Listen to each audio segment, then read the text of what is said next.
Hey guys, it's Nick, and in this video, I want to talk about what's going on with Evergrande. I've been reading up on it, and it's pretty complicated, but some things jump out at me as very similar to something I've seen before. Now, a lot of people are saying that this is like a Lehman Brothers moment before they defaulted and all that and went bankrupt. To me, it sounds a little bit more like the biggest bankruptcy in the US at the time in 2001, which was Enron. So most people know of Enron. There was all kinds of fraud and stuff, and that's why they went bankrupt and a lot of people got wiped out. And some of the things that Enron was doing seems to be similar to what I'm reading about what Evergrande is doing. So I'm going to talk about that and look at the similarities and see if they are on the same kind of trajectory as Enron was. Also, I'm going to talk about if I think Evergrande will be bailed out by the Chinese government, and even if they're not, would a bankruptcy by Evergrande lead to a whole financial crisis again in not only China, but the whole rest of the world?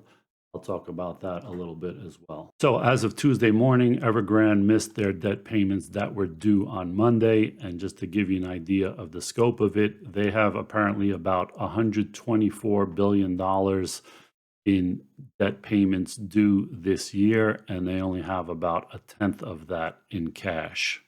So this article says many people will be arrested because Evergrande was luring retail investors into billions of their wealth management products, which were actually just funding operations for Evergrande's ongoing operations. And Evergrande has huge operations. So Evergrande's liabilities are 2% of China's GDP, and it has more than 200,000 employees who themselves and many of their families invested billions of yuan in the company's wealth management products. The company has more than 800 projects under construction, and these are not little houses. These are these huge construction projects of hundreds or thousands of units. And there are also thousands of upstream and downstream companies that rely on Evergrande for business, creating more than 3.8 million jobs every year. So it could be China's too big to fail conglomerate, but we will see what happens. But Evergrande seemed to have followed the Chinese developers model that was driven by the three carriages: high turnover, high gross profit, and high leverage. And developers used borrow money to acquire land, collect pre-sale cash before projects even start, and then borrow more money to invest in new projects.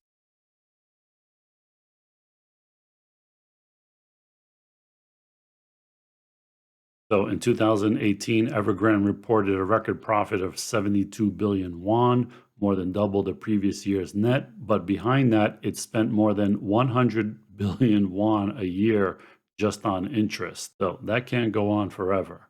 So to me, one of the big red flags of Evergrande is that they were pressuring employees and their families and even people that they did business with, contractors, to invest or take part of their payment in investments in Evergrande. And they did this by using these unregulated shadow banking products to outside investors, as well as its own employees and their families, promising returns up to 13%. Now, when somebody's promising you that high a return when interest rates everywhere on bonds are very, very low, that should raise some red flags. And Reuters says that investors were lured by the promise of yields as high as 12%, and that tens of thousands of investors bought wealth management products through China Evergrande, and they got gifts like Dyson air purifiers and Gucci bags, and also the guarantee of China's top-selling developer, a guarantee which we now know was worthless. So it says even in good years, the company usually had negative operating cash flow. And in addition to borrowing from banks, Evergrande also borrows from executives and employees. Times like this, Evergrande would have an internal fundraising campaign. Either the executives would pay out of their own pockets or they would set a goal for each division. One crowdfunding project issued to executives was called, I can't even pronounce that, which means super return treasure.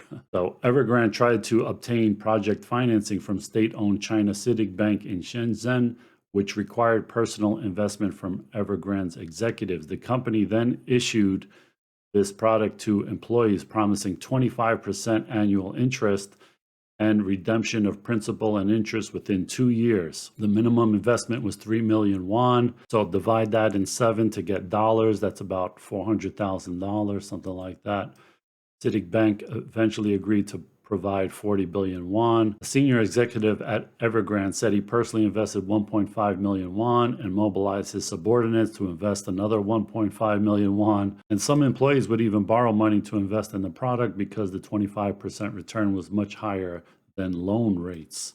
But what happened was when this thing was due for redemption, the company pressured employees to agree to a 1-year extension, then another year extension.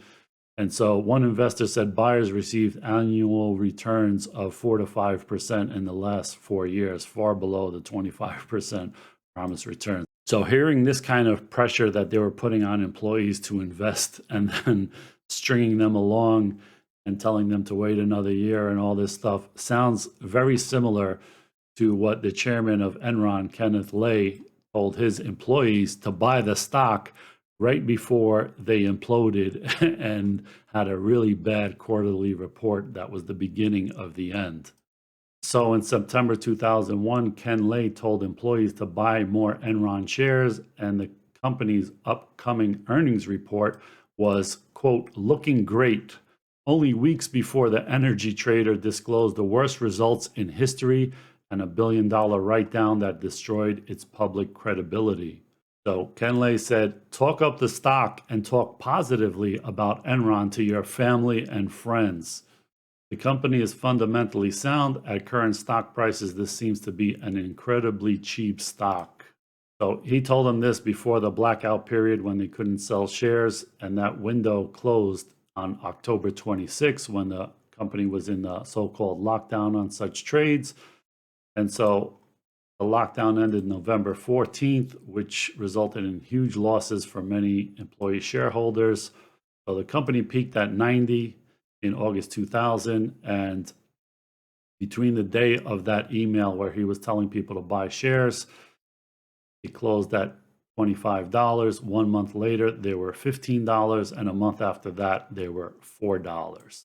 And all the while, Ken Lay claimed to have bought more Enron stock himself over the last couple months. But what he really meant by that is that he was exercising stock options that were priced at a steep discount. So they were way under the market.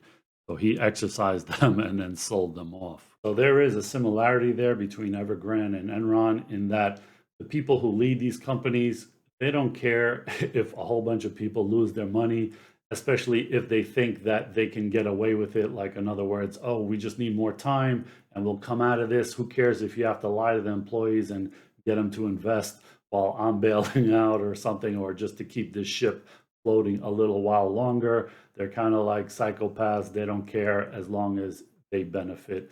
And if these people lose all their money, oh, well, who cares?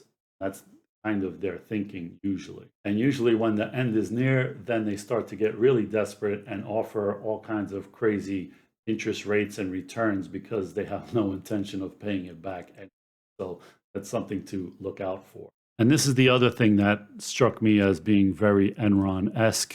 What Evergrande is doing, it has sold equity in subsidiaries to strategic investors and promised to buy back the stakes if certain milestones can't be reached in the future.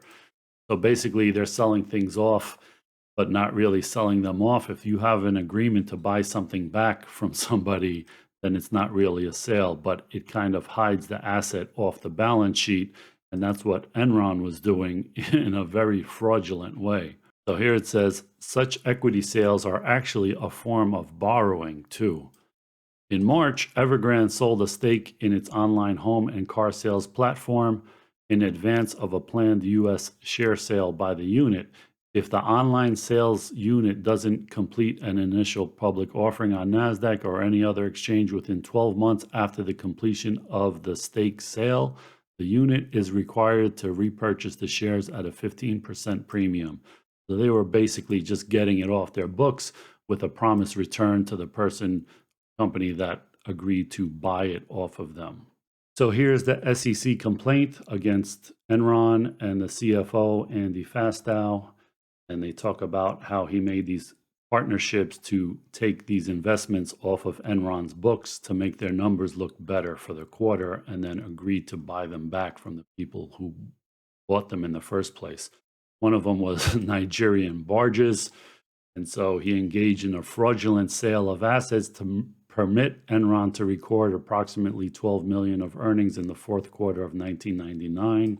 So after attempting to sell the project in December 1999, he went to a financial institution, I think it was Merrill Lynch, and pressured it to purchase a $28 million interest in the project, with 75% financed by Enron, so that Enron could book a gain at year end.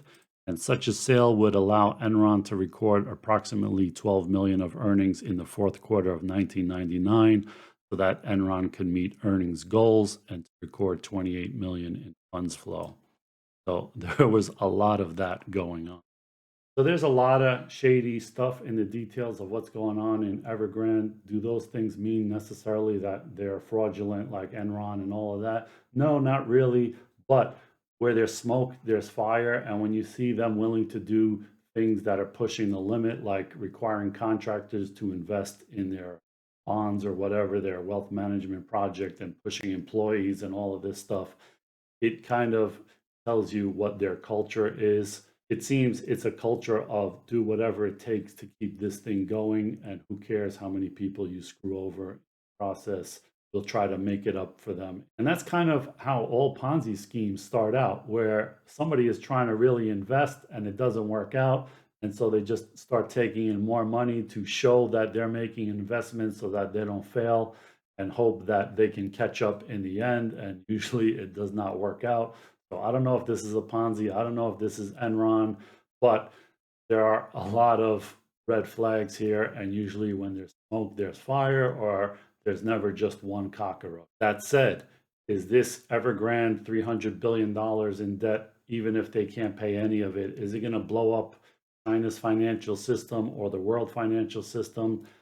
Probably not. And most likely, China will find a way to kind of bail them out or maybe restructure the loans, because a lot of these loans that the banks gave them are Chinese state-owned banks. So they could basically tell the banks, hey, restructure this loan, give them a lower interest rate, push it out further, something like that, to kind of bail them out without letting it be known that they bailed them out, so that they don't look kind of soft or weak or create a moral hazard for all these other real estate companies to do the same thing and come begging for a bailout.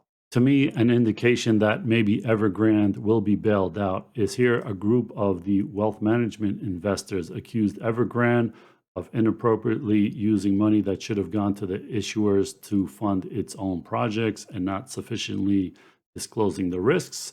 And they also complain that they were misled by the stature of its chairman, Hui Kai-yan, noting that he was seated prominently during a 2019 celebration of the 70th anniversary of the founding of the People's Republic in China.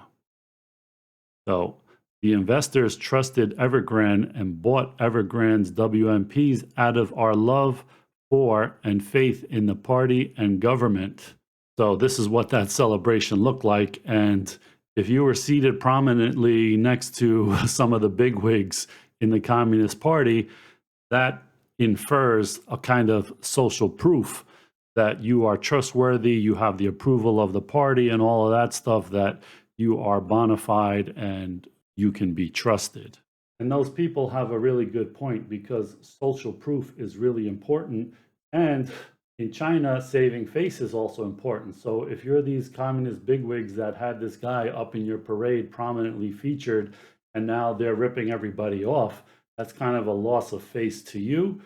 So what do you do about that? I think there's going to be some kind of way to bail them out, to kind of save face of the Communist Party, that they're not in beds with this guy who's ripping off the people. And so beware of this. This is a very common tactic. If you ever go into a lawyer's office or somebody like that, or any kind of investment person or something, you always see on the back wall not only their diplomas, which is the social proof of their qualifications, but they always have a picture with some senator, with some president, something like that. And it's not that they know them, it's that they pay $1,000 to go to some dinner. And at the end, they know that there's going to be a handshake with a picture taken so that you could put on your wall. That is social proof for people, to give people an idea that, oh, this person's trustworthy, this person is famous or powerful or whatever, and so I can invest with him. Kind of like Bernie Madoff, he was the head of the NASDAQ for a while, so he had that social proof that he was an insider and very trusted and all of that. And that's how all confidence schemes are. You gain people's confidence. So we'll see how this progresses, but I don't think it's going to be a huge deal for the US unless a lot more cockroaches come out of the woodwork. So I hope you like this video, and I'll see you in the next one. Thanks for watching, guys.